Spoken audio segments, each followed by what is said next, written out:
안 대표와 함께했던 일부 의원들이 지금 미래통합당을 행을 계속해서 하고 있습니다. 국민의당 창당준비위원회 집행위원인 부위원장마저 통합당으로 지금 옮길 태세를 보이고 있고, 일단 권은희 의원 같은 경우는 안철수 대표와 함께하겠다 이렇게 얘기는 하고 있는데, 이탈자들 왜 갑자기 안철수 의원이 돌아오라고 해서 돌아왔는데 발생하는 겁니까? 돌아와봤자 별로 승산이 없다고 보는 거죠.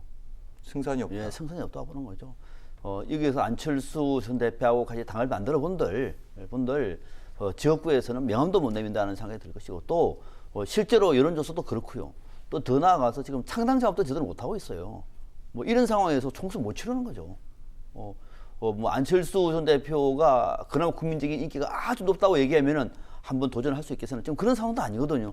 이게 있을 수가 없는 거죠, 다. 그러다 보니까 너도 나도 지금 다 떠나고 그리고 혼자 남을 수 있는 상황인데, 지금 권은희 의원이나 뭐 한두 명 같은 경우에는 국민의당도 지금 보니까 지역구에 나서서 어떤 승부를 던지는 것이 아니라 연동형 비례제를 믿고 비례대표를 목적으로 하고 있는 것 같아요. 그 주변에 남아있는 사람들은 비례대표를 노리는 사람들이 있을 수 있겠죠. 그런 거 외에는 나머지는 승산이 없다고 판단하고 다 떠나고 있는 겁니다. 안철수 전 대표 중심의 정치는 사실 와해되고 있는 그런 상황입니다. 네. 안철수 전 대표가 어찌됐든 예전만큼은 인기를 얻지 못하는 것은 사실인 것 같은데, 과연 안 전 대표가 총선까지 이대로 갈 것이냐, 아니면 다른 당과 연대를 할 것이냐, 뭐 이런 시나리오를 구상하는 분들이 좀 많습니다. 일단은 25일에 김영호 통합당 공관위원장 안철수 대표와 직접 접촉해서 만나보겠다. 그리고 안철수계 인사들 공천 불이익 절대 없을 것이다. 이런 얘기했는데요. 기존이랑 입장이 조금 달라진 것 같습니다. 열어놓은 거죠, 안철수 대표.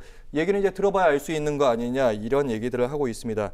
정치권에서 이렇게 미래통합당이랑 안 대표가 이번 총선에 느슨한 연대라도 하는 거 아니냐, 이런 시나리오를 얘기하고 있는데 어떻게 보세요? 글쎄요. 이게 좀 현실적으로 안철수 대표가 총선에 목을 매일 이유는 없다고 봐요. 즉 결국은 향후에 대선으로 가는 그런 길목으로 보고 있는데, 문제는 대선을 어떻게 치를 거냐는 겁니다. 그동안에 많은 사람들이 결국은 안철수가 보수로 갈 거다. 왜? 보수에는 이렇다 할 주자가 없었으니까.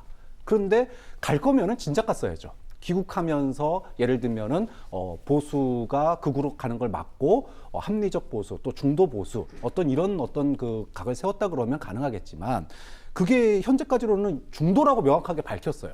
자기의 정적인 신념이라고 그랬습니다. 예. 그런데 그 신념을 꺾고 보수로 간다? 그건 쉽지 않을 거다. 저는 지금 뭐 통합당과 연대할 거다 이런데, 연대하려고 해도 연대할 후보군이 있어야 연대를 할 거 아닙니까? 지금 국민의당에 과연 후보가 누가 있을까?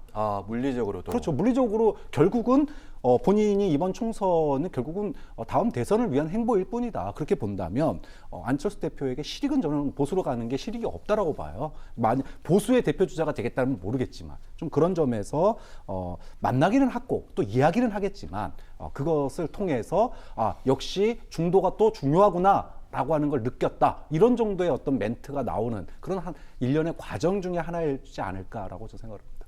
네.